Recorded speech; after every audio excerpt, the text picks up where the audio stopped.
Una vida turbulenta, controvertida y legendaria, que influenció a millones de personas en todo el mundo, convirtiéndose en el hombre más temido sobre la faz de la tierra. Descubre la trayectoria de uno de los mayores ídolos de la historia del boxeo.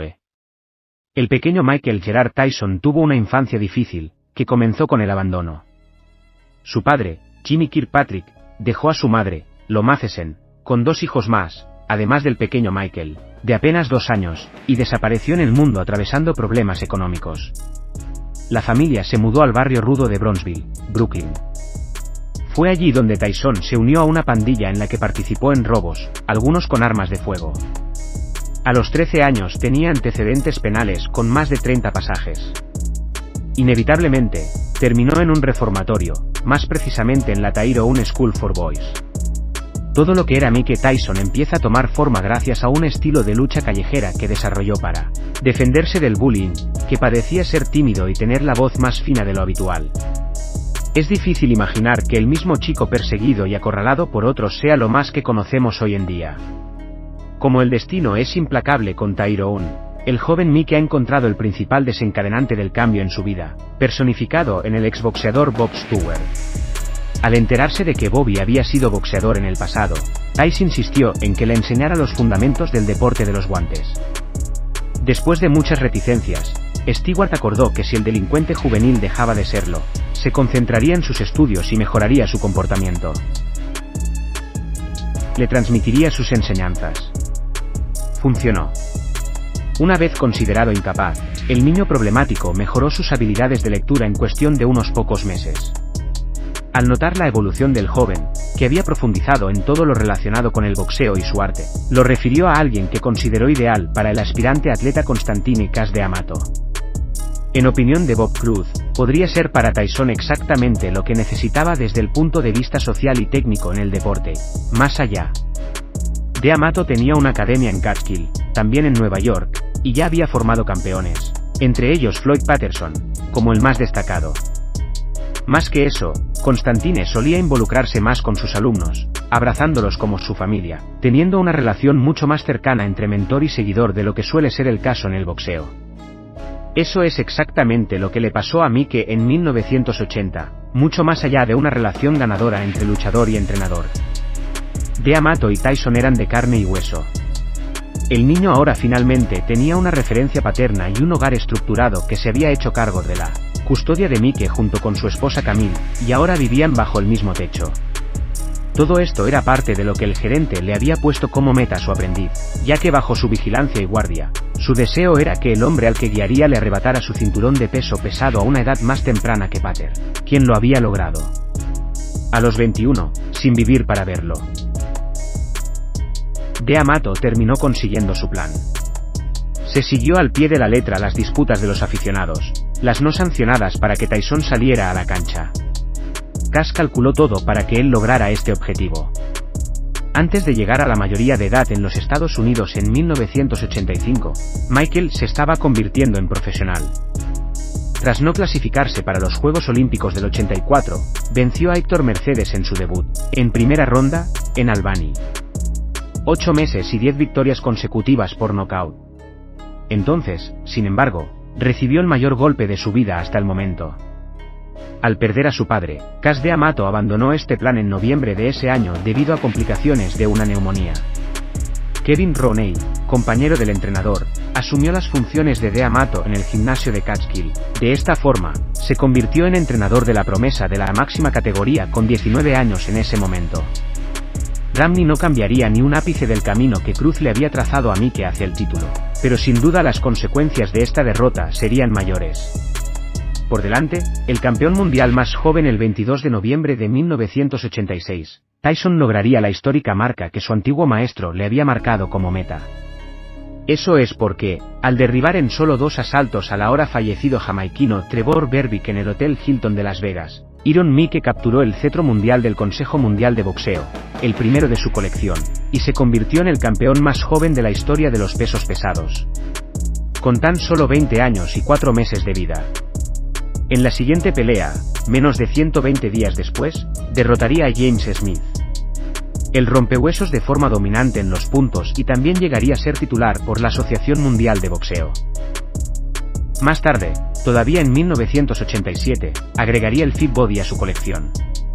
El único que quedaba en ese momento, con la misma edad que Patterson, ya era tricampeón del mundo, gracias al torneo promovido por AD Bull, que pretendía unificar la categoría.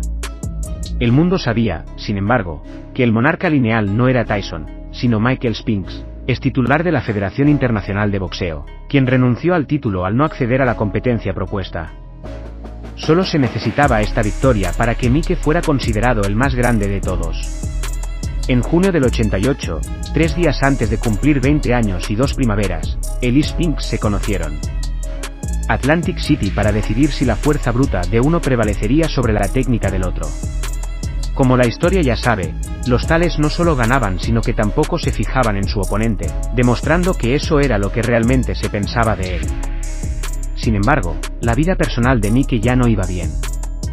El hecho de que se convirtiera en una estrella a una edad muy temprana hizo que se le ocurrieran más decisiones, equivocadas que acertadas. Se casó con la actriz Robin Givens y ese mismo año, tras una humillante entrevista en el programa de Barbara Walters, se separaron. En la lista de acciones deshechas, también despidió a Kevin Roney de su esquina y estuvo en litigio con Bill Keaton, su manager en ese momento. Poco después, firmó un contrato promocional con Don King. Hay muchas peleas del siglo en el boxeo y varias en los mismos siglos.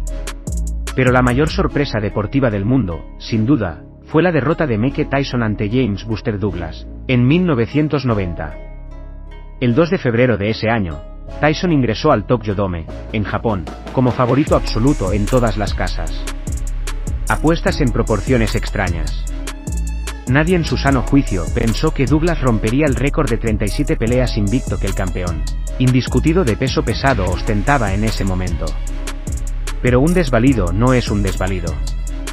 Si la mayoría no dudaba de él, la certeza era tanta como el éxito del neoyorquino, que ya tenía claro que Mike se enfrentaría a Evander Holyfield en la secuela, recibiendo $22 millones, la bolsa más grande de la historia hasta entonces.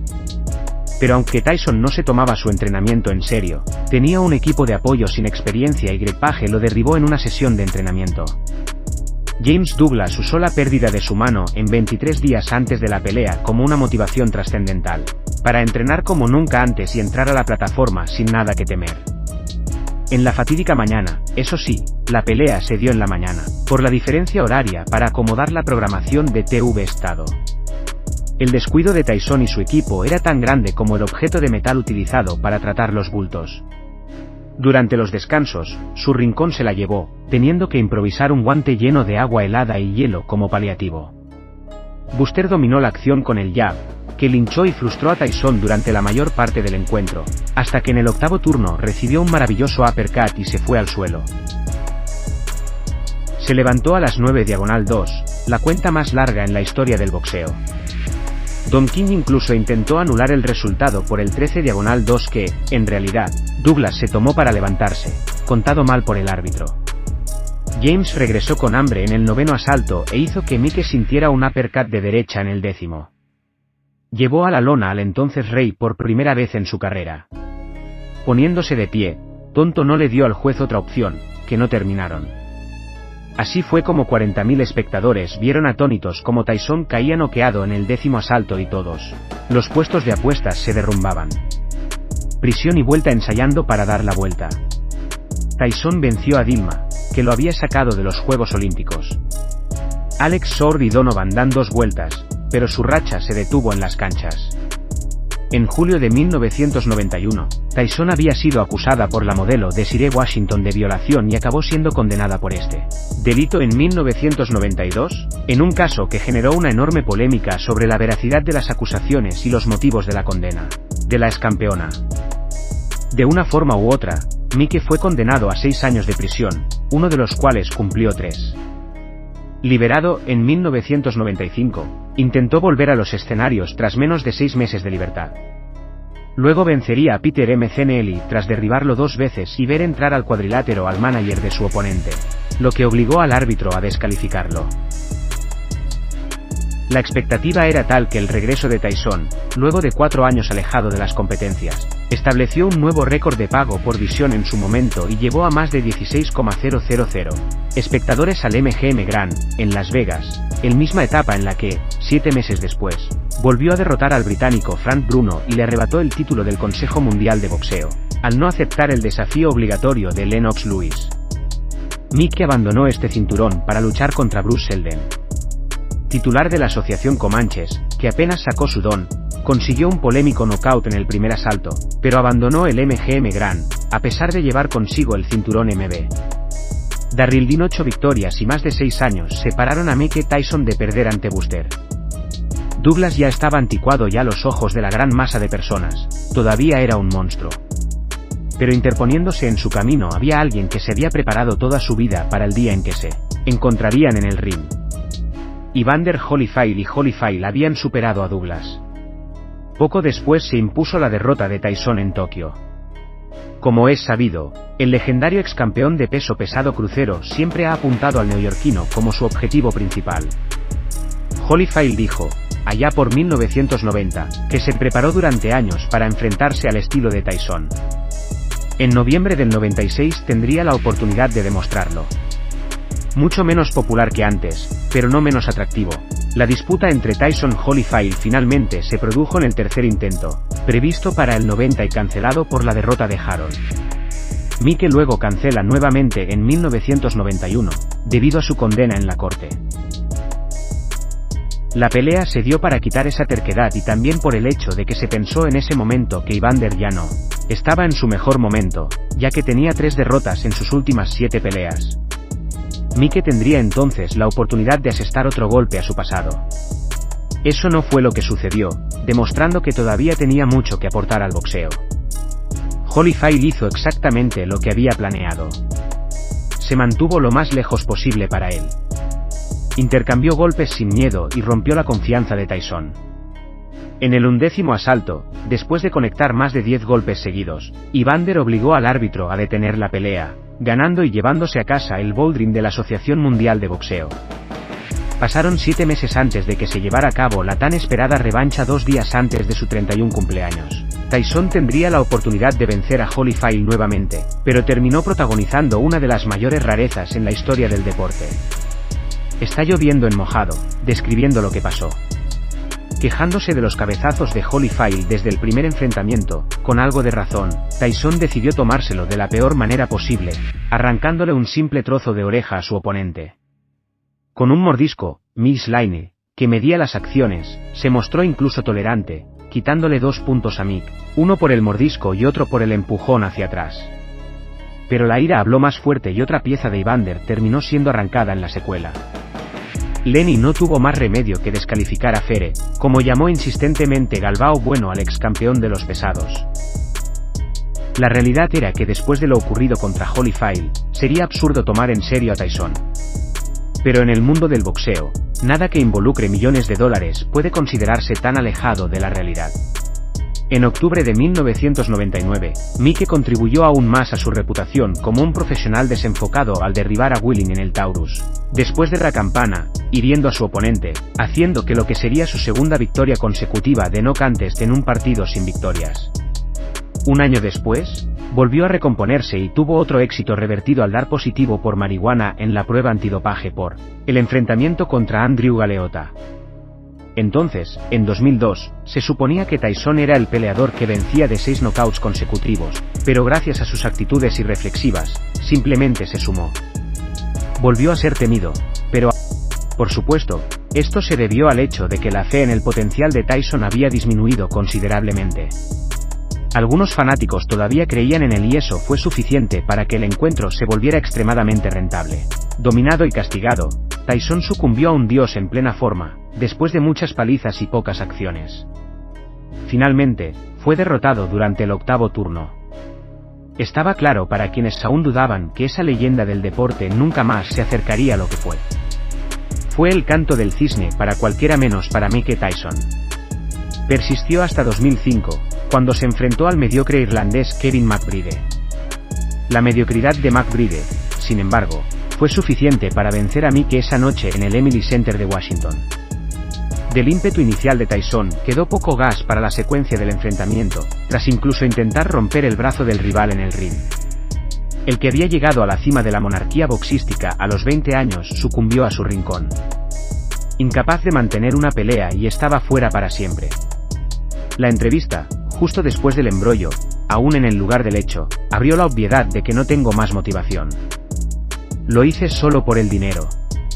No puedo más. Fue tanta la melancolía y la figura más temida de todos los tiempos en el ring dejó de existir. ¿Quién es Mike hoy y quién podría haber sido? Parece que hoy Mike logró deshacerse de sus demonios. Más centrado, trabajando en cine con una familia más unida. Tyson incluso está comenzando una empresa de promoción de boxeadores y usa su normalidad en medio de las peleas con mucha moderación. Sin duda tiene mucho que transmitir a los que recién comienzan. Es una figura contradictoria y siempre podrá servir como ejemplo. Tanto positivo como negativo en varios aspectos. Muchos fueron influenciados por él por sus fantásticas peleas y knockouts. A algunos les dio la impresión de que era el luchador más increíble que jamás haya existido. De hecho, se podría decir que estuvo muy cerca de él. Se echan de menos las victorias sobre Holyfield, Louis, Bowie, y ¿por qué no? George Foreman, quien fue brevemente contemporáneo con él. Si hubiera logrado estos éxitos, podríamos estar aquí debatiendo si hubiera sido o no el más grande de todos los tiempos. Desafortunadamente, el destino quiso que no fuera así. Después de 5 décadas de una vida que se dirigía hacia un probable final. Demasiado pronto y trágico, es un hecho que su personalidad influyó en el mundo mucho más de lo que imaginaba. Impulsó el boxeo, aunque muchas veces de manera controvertida y de tal manera que incluso los clubes nocturnos brasileños se detuvieron para mostrar sus presentaciones en la televisión. Mike Tyson es el epítome del mal que salió bien. El boxeo, sin duda. Sería peor sin haberlo visto desfilar sus actuaciones, sobre todo en su apogeo. Si te gustó este vídeo, si te gusta el boxeo, deja tu link. Suscríbase a nuestro canal, activando la campanita de notificaciones para recibir más contenido como este. Un fuerte abrazo y hasta la